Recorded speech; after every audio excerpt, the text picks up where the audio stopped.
Olá!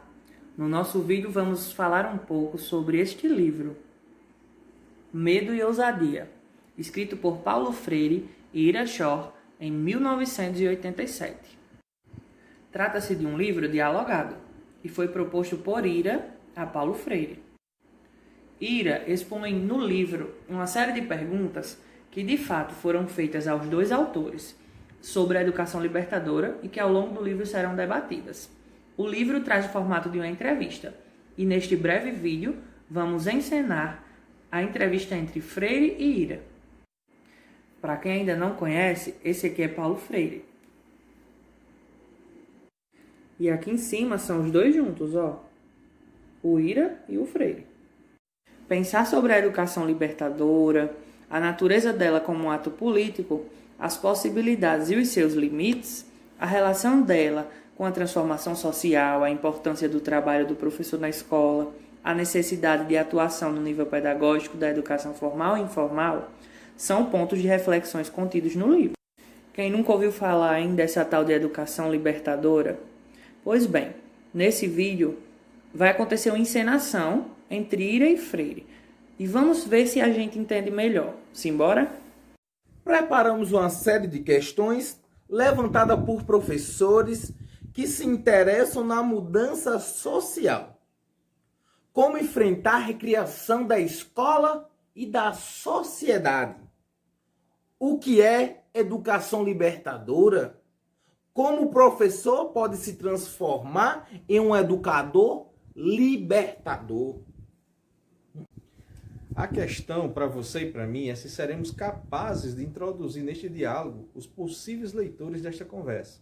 Isso vai depender do dinamismo do nosso diálogo, da nossa discussão aqui.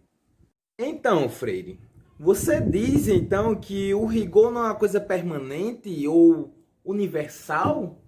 Sim, o rigor não é universal. Universal é a necessidade de ser rigoroso. É um desejo de saber, uma busca por resposta, um método crítico de aprender. Talvez o rigor seja uma forma de comunicação que provoca o outro a participar, ou incluir o outro numa busca ativa. Quem sabe seja a razão pela qual tanta ação formal nas salas de aula não consiga motivar os nossos queridos estudantes. Você disse algo muito importante sobre a motivação. Acho que essa questão é muito interessante. Nunca consegui entender como se dá o processo de motivação antes da prática. É como se você tivesse motivado na prática, para depois entrar em ação. Você percebe essa diferença? É uma forma muito antidialética de entender essa motivação. A motivação faz parte da ação. E é um momento da própria ação, isto é, você se motiva na medida que você está atuando e não antes de atuar. Freire queria dar um adendo que a motivação tem que estar dentro do próprio ato de estudar, dentro do reconhecimento pelo estudante da importância que é o conhecimento para ele. Ira, sobre como motivar os estudantes. Por que você não fala um pouco mais sobre isso, a partir da sua situação? Freire, o currículo é quem aliena o estudante. A reação dos estudantes é recusar-se a trabalhar de acordo com o currículo. De partida da educação dos estudantes em classe é também o ponto de partida da minha educação. O que mais me importa no início é saber o quanto e o quão rapidamente posso aprender em respeito ao estudante.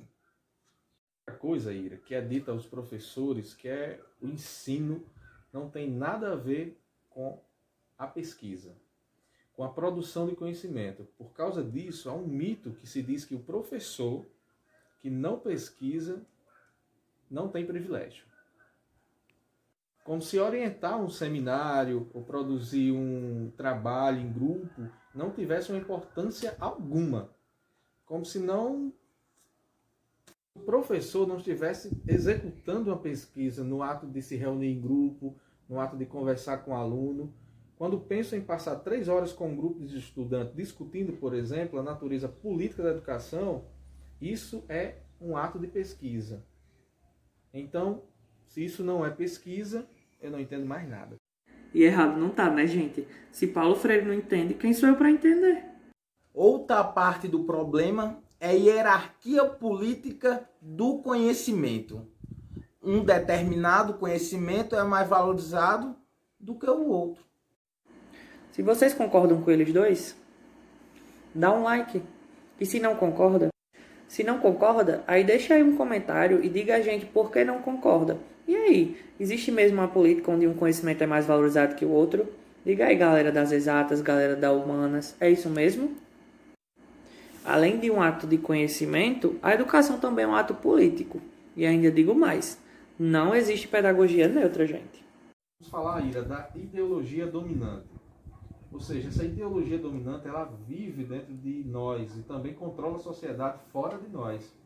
Se essa dominação interna e externa fosse completa e definitiva, nunca poderíamos pensar na transformação social. Mas a transformação é possível, porque a consciência não é um espelho da realidade, simples reflexo, mas é reflexiva e refletora da realidade.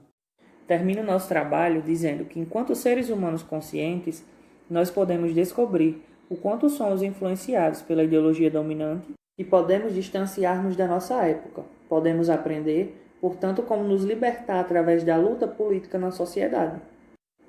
E por isso que podemos pensar na transformação. Viva Paulo Freire, viva a educação libertadora!